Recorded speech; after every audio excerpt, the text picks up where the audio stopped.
بسم الله الرحمن الرحيم الحمد لله رب العالمين الرحمن الرحيم مالك يوم الدين إياك نعبد وإياك نستعين اهدنا الصراط المستقيم صراط الذين أنعمت عليهم غير المغضوب عليهم ولا الضالين.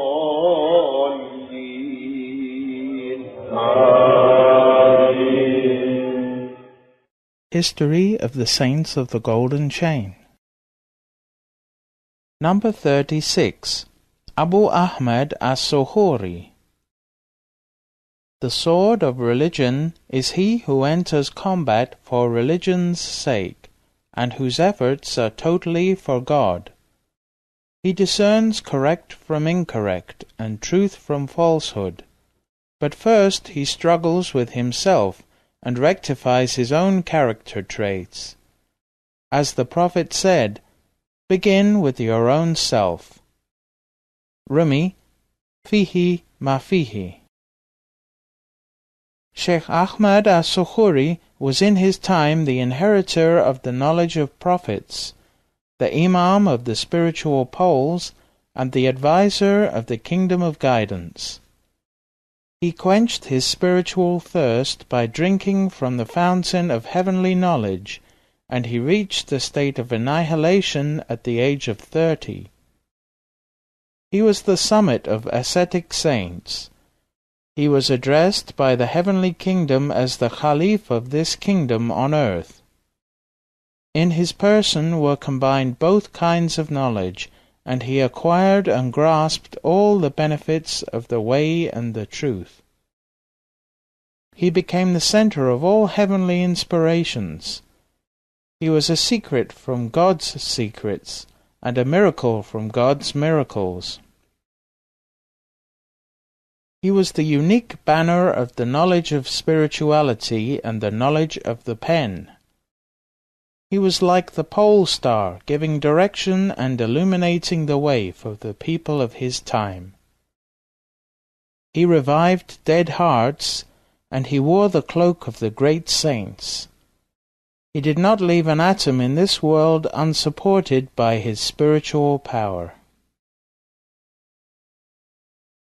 He was born in Sughur, a village in Dagestan, on Wednesday the 3rd of Rajab, in 1207 Hijra, 1793 current era. He sat on the throne of the spiritual poles for 40 years. His fame spread everywhere. He trained his followers and lifted them by means of his spiritual power. If anyone appeared in his presence even for 1 hour, he was raised to the state of hearing and the state of vision. He said, I do not depend on the effort of the disciple, but I depend on the light that God has given to me for that disciple. I raise him by means of that light, because I know that it is not possible for a person to reach the state of unveiling by his own efforts alone. That is the meaning of the supplication of the Prophet, O God, do not leave me to my ego for the blink of an eye. From his sayings,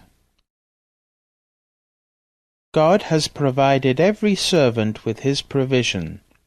Whoever does not acquire knowledge of the daily provision that God has granted him will be considered ignorant in our way. Those who achieve the reality of this way are very few.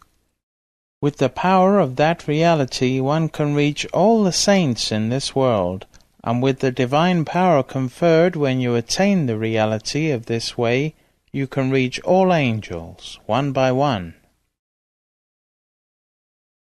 The spiritual light that God gives to you on your way in this order is the beacon that lights the way to His divine presence, without fear. In this way, to distinguish other than God is unbelief.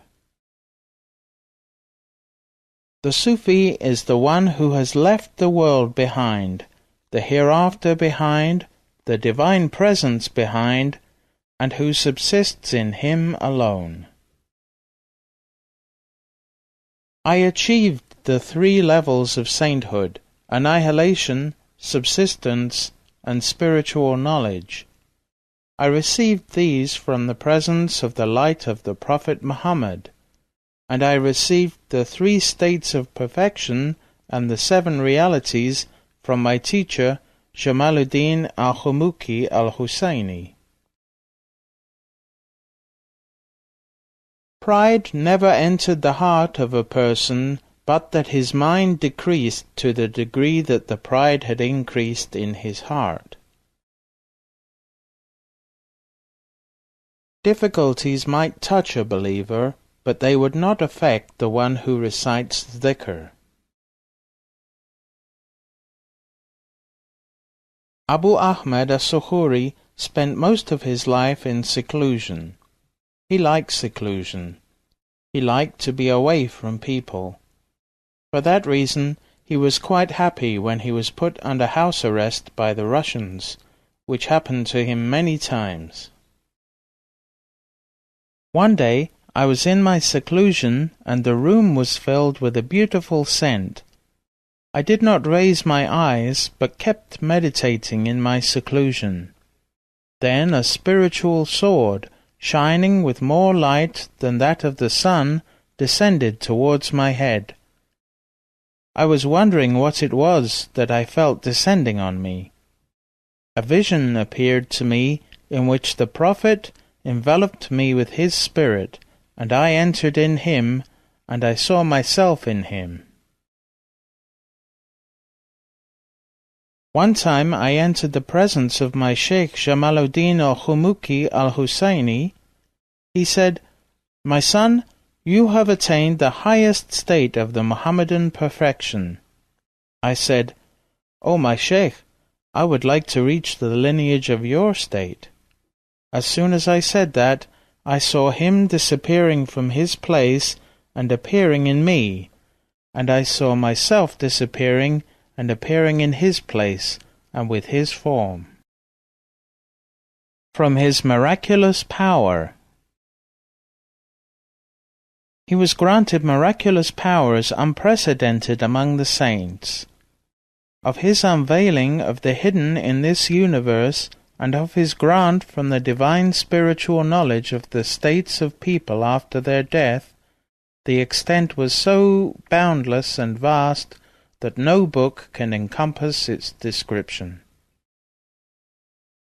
It is said that when he was young he used to see the name of Allah written in light between the heaven and the earth. That generated in him great modesty and humbleness. No one was able to take a photograph of him. When anyone tried, the camera would break apart. Whenever they tried to draw his likeness on paper, the pen would not write, or the next day the picture would disappear. He said, "I do not want to be known in this world after I die, because I do not wish for myself any form of existence." He often prayed the dawn prayer with the same ablution of the night prayer, indicating that he had not slept. One time, as he was traveling with his family, they found themselves without water in the desert on the way to Hijaz. His family was very thirsty. He told his servant, "Go and get some water." He said, "Oh, my Sheikh, how will I find water in this desert?" He asked the people in the caravan if anyone had water, but no one did, and all of their water skins were dry. The Sheikh then took an empty water skin and went off into the desert for 10 minutes. When he returned, the skin was full, and with it he quenched his family's thirst and that of the people of the caravan. Then he filled all the water bags of the caravan from that one bag, and returned it to his family with it still full, as if it had never been used. His Jihad. He was the reviver of the way and the truth in his time. He attracted thousands and thousands of people to Islam and to the NAQSHBANDI order. In Dagestan, He was considered both a spiritual sheikh, carrying the teachings of the Naqshbandi order, and at the same time a great warrior, like Imam Shamil, because he fought the Russians. He was the main religious authority after Sayyid Jamaluddin's departure. The Russian army took him prisoner many times. Once, they put him in a carriage to take him away. All the people of his village came to bid him farewell. They cried as if they were losing their hearts. He sat in the carriage quietly, searching the crowd for someone. The man who was driving the carriage whipped the horses to get them to move, but they would not move. Abu Ahmad as-Sughuri said, "Why are you beating the horses?" He said, "I am beating the horses to make them move." He said, "They are not going to move until I give the order. They are under my command, and I am waiting for someone." They sat like that for several hours until a man came running through the crowd. He was a Russian officer. Abu Ahmad asked him, "Are you not the son of my friend Ahmad? Why are you in the Russian army? You are Daghestani. You must not be with their army while they are killing Muslims. You have to leave them and listen to us." He said, "Yes, my sheikh, I will listen to you." He said, "Of course you will listen to us, because even the wild animals in the forest listen to us when we go there to recite dhikr. Even these horses listen to us and will not move except by our order. Your father is a great sheikh, and I say that you must leave them. You are going to be a saint. O my son, do not leave the people of exoteric knowledge, and do not leave the people of esoteric knowledge. Look at that cemetery, and do not forget that one day you and I are going to be buried there." Immediately that young officer took off his uniform and took initiation from the sheikh. The soldiers took him prisoner as well. Then Abu Ahmad as-Sughuri said, "Now you have permission to move," and the horses began to move. God and the Prophet loved him for his sincerity and loyalty. His sheikh was very happy with him, and his village cherished him. Each time he was released from imprisonment, his house filled with provisions and guests. They asked him, "You are not working. The Russians are against you and you are fighting. How is it that your house is always full with provision?" He said, "Anyone who is struggling in the way of God, God will provide for him. That is what God said in the Quran. Every time that Zachariah entered her chamber, he found her supplied with sustenance." Quran, chapter 3, verse 37. He died in Sughur on the 17th of Rabi al-Awwal in the year 1299 Hijrah, 1822 current era, at the age of 92. Many years after he had passed away, his daughter saw him in a dream. He told her, "O my daughter, the stone of my grave has fallen down and is laying on my chest, pressing on me and hurting me." The next day his daughter went to the sheikhs of the city and told them that dream. Indeed, she told the dream to everyone she met. The people believed the dream and went quickly to open the grave. They found that the stone that covered his body had fallen down, and the walls of the grave had tumbled in around him. They found his body clean and unchanged. His shroud was still white, as if he had just been buried that same day. They removed his body, redug the grave, and replaced his body. Everyone was surprised and astonished at how he had come to her in the dream and told her about the situation in his grave. More surprising, however, was the perfect condition of his body. After seeing this, they all were initiated by his successor, Abu Muhammad al-Madani.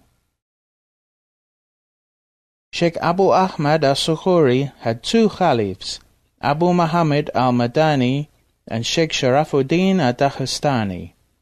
The secret of the golden chain was passed to the first, and upon his death to the second.